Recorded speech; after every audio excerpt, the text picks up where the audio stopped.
مجھے سوال آپ سے یہ کرنا ہے کہ آپ جیسے جانتے ہیں سب کہ ہمارے جو معاشرے میں جو فتنہ ہے، ہمارے جو بچے ہیں، شاید جس وقت ہم نے ان کو اسکولوں میں ڈالا یا جو سوشل میڈیا کا پریشر ہے اینڈ ایوری تھنگ، تو آپ آج کل کی یوتھ کے لیے کیا ایڈوائس دے سکتے ہیں ہم پیرنٹس کو؟ دیکھیں ہماری جنت کیا جنت ہوگی جہاں ہمارے بچے نہ ہوں. بہت مشکل ہے کیونکہ آپ دیکھ رہے ہیں ہر طرف سے media is playing such an important and such a difficult role کہ ہم پیرنٹس کے لیے اس چیز کو سنبھالنا بہت مشکل ہو گیا ہے. اینڈ آل آف دیٹ، اور میں ایک واٹس ایپ پہ میسج مجھے ملا کہ what will happen to my children when I die, but سوچنے والی بات یہ ہے کہ what will happen to my children when they die. So اگر آپ کوئی ایڈوائس دے سکتی ہیں اس سلسلے میں تو بہت موزوں رہے گی. انہوں نے دکھتی رگ پہ ہاتھ رکھ دیا ہے، اور بہت ہی اہم سوال ہے یہ. حقیقت یہ ہے کہ یہ ہر گھر کا مسئلہ ہے، ریلیجس فیملی ہے یا ریلیجس نہیں ہے، یہ مسئلہ ہر جگہ ہے، پڑھے لکھے ہیں یا ان پڑھ ہیں. آئندہ جنریشنز بہت بڑے فتنے میں ہیں، فتنہ ہر ہاتھ میں ہے اور وہ بڑھتا ہی چلا جا رہا ہے، اور پوری دنیا ان کے سامنے ایکسپوز ہو چکی ہے. یعنی آپ کس کس چیز سے ان کو بچا سکتے ہیں، کس کس چیز سے روک سکتے ہیں؟ صرف ایک ہی حل ہے، اور وہ روک اندر ہو. اور وہی تقویٰ والی بات ہے کہ جب تک ان کے اندر خود اللہ کا ڈر نہیں آتا، آخرت کی فکر نہیں آتی، اس وقت تک کوئی باہر کی چیز اب ڈھکی چھپی رہ ہی نہیں گئی. آپ سو رہے ہیں، آپ کو نہیں پتا آپ کے بچے اپنی رضائی کے اندر کیا دیکھ رہے ہیں، کیا کر رہے ہیں، کیا سن رہے ہیں، کہ کانوں کے اندر کچھ لگا ہوا ہے، کچھ دیکھ رہے ہیں. اور پہلے تو کہیں کسی خالی جگہ پہ جا کے چھپنے کی ضرورت تھی، تو اب تو گھر کے اندر بھی ہر جگہ چھپنے کی جگہ ہے، کیونکہ جس اسکرین پر وہ سب کچھ دیکھ رہے ہیں وہ ان کے ہاتھوں کے اندر آ چکی. اس کے لیے جو پرسنل میرا ایکسپیرینس ہے وہ دو چیزیں. ایک تو یہ کہ ہم اسکولوں سے تو جو اسکول ہیں انہی میں ہی جائیں گے، اور جو باہر معاشرہ ہے اور جو کچھ ہو رہا ہے وہ سب وہ کریں گے، اس سے کاٹ تو نہیں سکتے.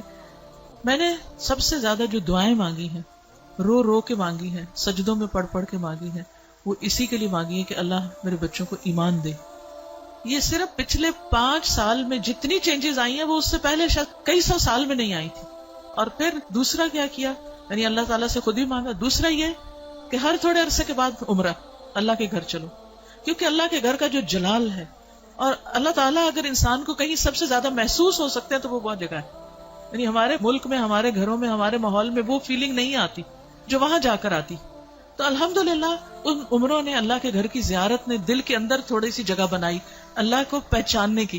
کیونکہ جب تک اللہ کو بچے پہچانتے نہیں، اس کی عظمت کو محسوس نہیں کرتے، وہ اللہ سے ڈر نہیں سکتے، تو وہ تقویٰ نہیں آتا دل میں. تو اس سے یہ ہے کہ وہ ایسی جگہ ہے جہاں اللہ ماشاءاللہ سب کو جا کر یقین ضرور آتا کہ کوئی ہے ایک جس نے یہ سب کچھ بنایا. پھر اس کے بعد یہ ہے کہ قرآن کا علم. میں نے سب سے زیادہ تکلیف دہ مرحلہ گزارا کہ جب میں نے اپنے بیٹے کو قرآن پڑھایا، تو پھر میں نے یہ ٹھان لی کہ کچھ بھی ہو مجھے اس کو پڑھانا ہے. وہ ایج ایسی تھی کہ جس میں کچھ نہ کچھ وہ سننے کے قابل تھا، ورنہ وہ ایج بھی گزر جاتی ہے تو پھر بچے وہ اتنا بھی نہیں سنتے. اور میں نے اپنی ساری مصروفیات کو سیکنڈری کر کے، حالانکہ میں انتہا درجے کی مصروف، گھر کی بھی ذمہ داریاں، باہر کی بھی، لیکن میں نے اس کو اپنی پرائرٹی نمبر 1 سمجھا کہ یہی بات جنہوں نے کی ہے کہ جب وہ مر جائیں گے تو پھر ان کا کیا بنے گا. یعنی ہمارے مرنے کے بعد تو جو ہوگا سو ہوگا، ان کے مرنے کے بعد ان کی قبروں کا کیا حال ہوگا اور ان کی آخرت کا کیا ہوگا. تو اللہ سبحانہ وتعالیٰ نے قرآن مجید میں فرمایا قوا انفسکم واہلیکم نارا، اپنے آپ کو اور اپنے گھر والوں کو آگ سے بچاؤ. ایمان والوں کو خطاب ہے کہ اے ایمان والوں اپنے بچوں کو آگ سے بچاؤ. تو پھر میں نے اس کے ٹائم کے مطابق جب اس کا موڈ بنے، لیکن روز کی شرط رکھی تھی کہ ہر روز پڑھیں گے تھوڑا تھوڑا، 2 آیتیں 4 آیتیں، 1 رکوع 2 رکوع 1 رب، اور اس طرح کر کر کے میں نے پورا قرآن اس کے ساتھ پڑھا کہ مجھ سے نہیں ڈرے، اللہ سے ڈرے. میری خاطر نماز نہیں پڑھے، اللہ کی خاطر پڑھے.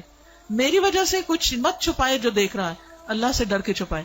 تو یہ کسی حد تک فائدہ مند ہوا. یہی ماؤں سے کہوں گی کہ ساری مصروفیات اپنی جگہ ہیں، لیکن بچے آپ کی پرائرٹی نمبر 1 ہونے چاہیے. ان کے لیے کھپ جائیں دعائیں مانگ مانگ کے بھی، اور اس کے ساتھ ساتھ ایک دفعہ کم از کم قرآن سے ضرور گزر جائیں. کیونکہ جب وہ قرآن سے گزر جائیں گے پھر ایٹ لیسٹ آپ کی رسپانسبلٹی نہیں رہے گی. اللہ ان کی سب خیر کرے، لیکن اگر خدا نہ خواستہ ان کے اندر کوئی بگاڑ آتا تو آپ کی پکڑ نہیں ہوگی. لیکن اگر آپ نے کوشش نہیں کی، محنت نہیں کی، تو آپ کی بھی ساتھ پکڑ ہے. صرف آپ کی نمازیں پھر کام نہیں آئیں گی. تو اس لیے ہم میں سے ہر ماں کو سنجیدہ ہونے کی ضرورت ہے. چاہے رونا پڑے، منتیں کرنی پڑے، بھوک کاٹنی پڑے, کچھ کرنا پڑے, لیکن پکڑ کے بیٹھے, خود بیٹھے. یہ مولویوں پہ نہ چھوڑیں کہ کوئی اور آ کے لیکچر دے گا تو وہ سن لیں گے, اس کو بتا دیں گے, ابا کو بتا دیا, چچا کو بتا دیا, اس کو ماموں کو بتا دیا.